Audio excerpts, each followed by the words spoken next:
Welcome back to Benton Homestead. Today I am in the workshop and I'm going to be building some new beehives for the splits that we're about to do. I've started building my own boxes from scratch, which is saving us a ton of money, but just for this video I decided to buy some more kits so that I can compare the two designs. Here are the included blueprints, which I'm going to be following assiduously. Now, Japan does use the standard Langstroth hive, but it's got a few key differences that I'll be going over in this video. Now, the kits come 3 to a box, and here are all the pieces to assemble one hive. This is the key difference with the Japanese beehive that I've bought.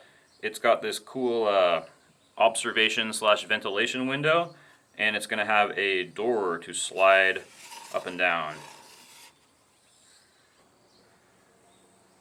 I think this is sugi, Japanese cedar. Smells nice and should last a long time. And in this corner, I have the lumber that I'm going to be cutting for my own scratch-built hives. And this is basically just the closest dimensions to what was in the kit that I was able to purchase locally. This is hinoki, another rot-resistant Japanese softwood. I'm not the only carpenter working today, so you might hear some banging in the background. So one of these boards is going to be for the lid and the base. The other is going to be for the sides. And then this smaller board is going to be for the sides of the lid. These two short pieces are going to be the trim that holds the lid up. That's unique to a Japanese Langstroth hive. And the guy at the lumberyard actually just gave these to me, so that's nice. Alrighty, and now I'm going to build all these boxes off camera and come back and show you what they look like put together. Alright, we've got all the boxes assembled and mostly painted. We set these aside just for the video so that it would be easier to show the differences between the two styles. This box is the kit-built hive, and this is the scratch-built one. First off, the cost difference. The kit hive was 7,480 yen, and the hand-built hive was 2,100 yen, which is a 5,000 yen or about $35 difference. Of course, I did have to buy a lot of tools in order to be able to build my own hive boxes, but if you do the math, they pay for themselves after about 8 hives, and I am building a lot of hives, so it works out in the end. Now, the biggest difference from a honeybee's perspective is that my homemade hives are actually 1 centimeter shorter than the kit-built hives. The reason I did this is that this is the only size of lumber that I could get at my local lumberyard, and the downside is that there just isn't very much wiggle room between the bottom of the frames and the bottom of the box. Additionally, the walls of the kit-built hive are only 15 millimeters, and the walls of my hives are 20 millimeters. Again, this is not a conscious decision, but I do like having more insulation here on my hives. It just means there's some things that I had to modify in the design. Really, this is the biggest modification. I had to route out the inside of the kit-built lid so that all of the lids and bodies are interchangeable. An obvious difference is that my lids are a lot taller than the kit-built lids. I asked my mentor about this because he has the same design, and he said, again, this is just the size of wood they have at the store, so that's why he used it. But it does make it a lot more convenient to put food here on the top of the frames, and also to add in extra insulation during the winter months.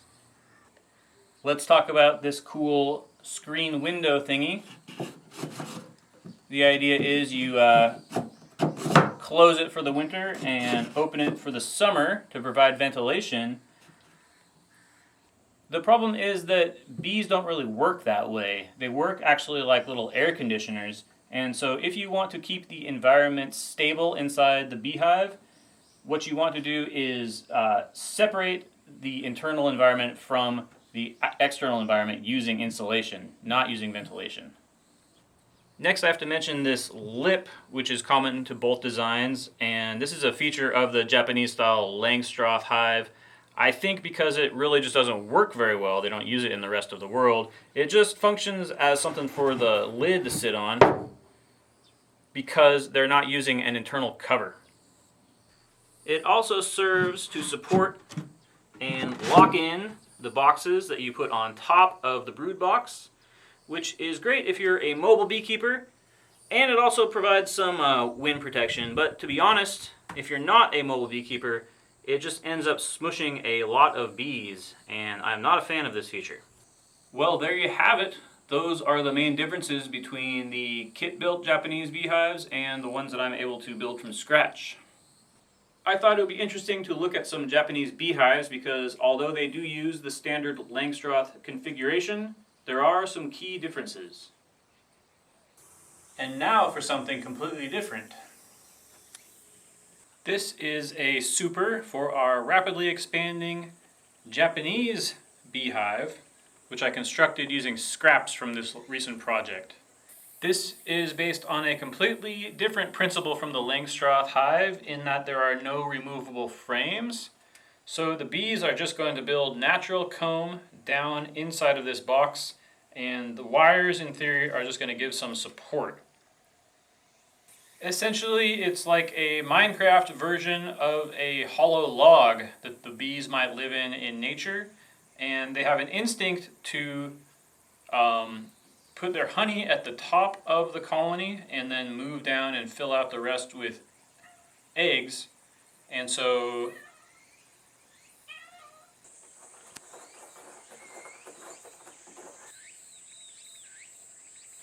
it's kind of cool the way it works.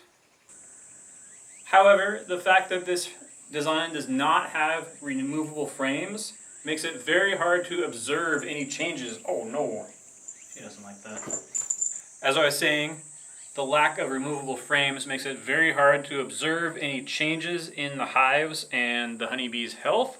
So in the future, I am looking at more modern beehive designs for the Japanese honeybee.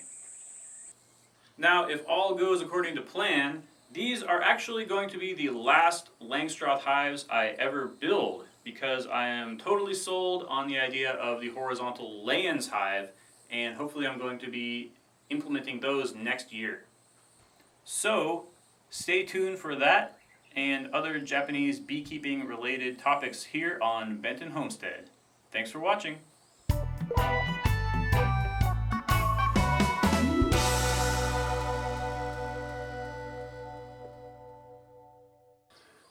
Welcome back to Benton Guesthouse.